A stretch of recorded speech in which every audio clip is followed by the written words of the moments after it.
It's finally here. Canon released firmware 1.0.2 for the Canon EOS R5 Mark II, and it's got a little bit of something for everyone. But did they provide any major enhancements? Well, stick around, but before we get to the details, I just ask one favor. Please subscribe to this channel.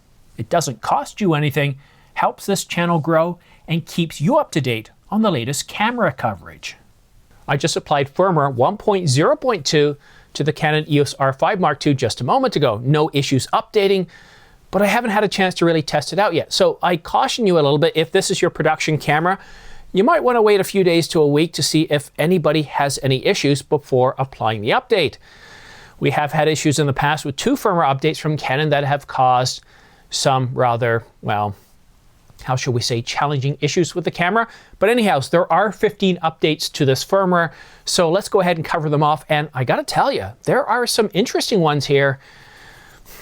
Some good ones too, potentially. All right, enough procrastination. Let's get right to them. We can now shoot at frame rates 23.98 and 24 frames per second if we're using the older LP-E6NH and LP-E6N batteries. The Wi-Fi connector status is now identifiable by the color of the FTP transfer icon. And we've got a new function that adds protect images and rating during FTP transfer. We can now change custom shooting mode while writing to the storage.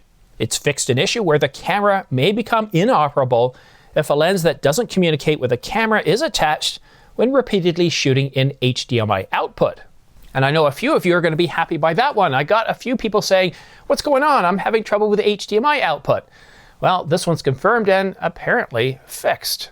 And they fixed another issue in which the camera may become inoperable, and that's if the image is cropped while other images are being transferred to the FTP server. And they fixed one of those error 70s if you're using application software and Camera Connect if the load on the smartphone increases. But this one here is interesting. They fixed an issue in which image stabilization may become unstable in movie mode when panning diagonally or when using some stabilization rigs such as a monopod or handheld rigs. Now I had a little bit of hope here. Could this mean that the IBIS wobble is reduced a little bit? Could it be fixed? I don't think it's going to be fixed, but I get a sense that it's going to make, it could potentially reduce it a little bit. This is one of those promising fixes that I want to try out later today. I don't have the time to try it out now, and I need to shoot wide to really test it out. Hopefully they've made some improvements to the IBIS wobble. They could actually get rid of it. It just requires some custom code. All they have to do is say, look, if the person's shooting between, let's say, 35 millimeters and 24, 20, 16, whatever, well, reduce the IBIS capability to the point where it's turned off. Because if you're shooting at 20 millimeters or even 16 millimeters, you don't even need IBIS. You've just got so much stabilization in the camera, and that's what they need to do. They need to provide some code that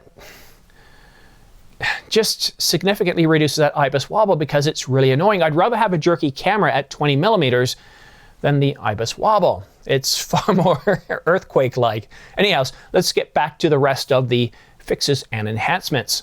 They fixed an issue in which all images may not be copied when copying multiple selected images in the camera.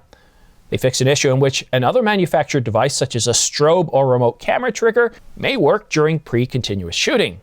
And we all know who reported that one in. I only got one person telling me about that, so it wasn't enough to put out a separate video. All right, we've got a few more left. Let's get back to the rest of the fixes and enhancements to firmware 1.0.2. They fixed an issue that may, immediately after shooting, cause the screen to take a long time to turn off. That is, when using a button that has been assigned the screen off function. They fixed an issue in which the lock file setting may be applied to multiple custom picture files.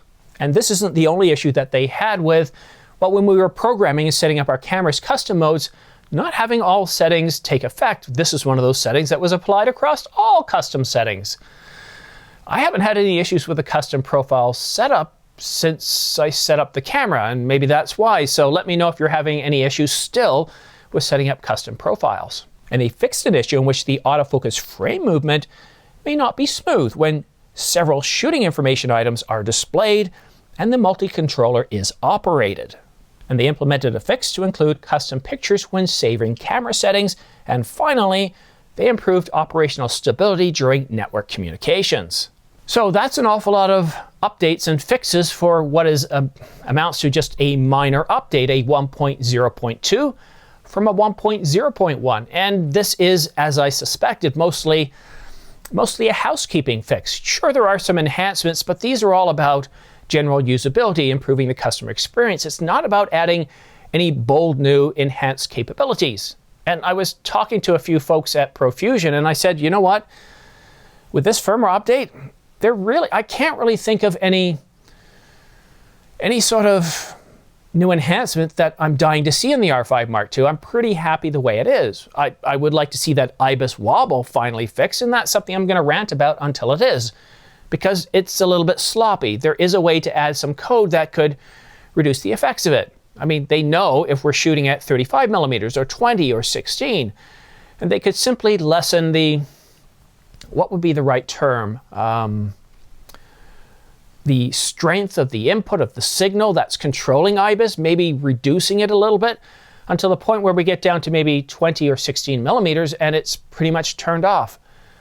I really do hope that Canon does that, because it is frustrating.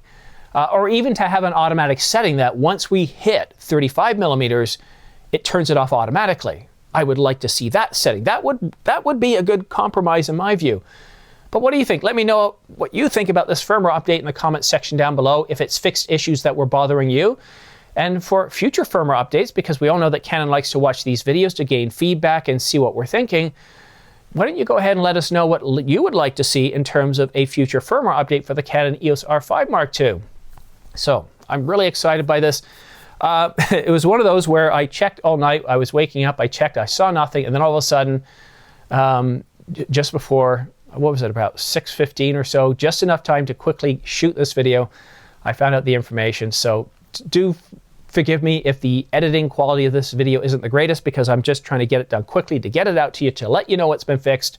But again, I do caution you, if this is your production camera, I would suggest waiting a couple of days to a week to see if any major issues arise.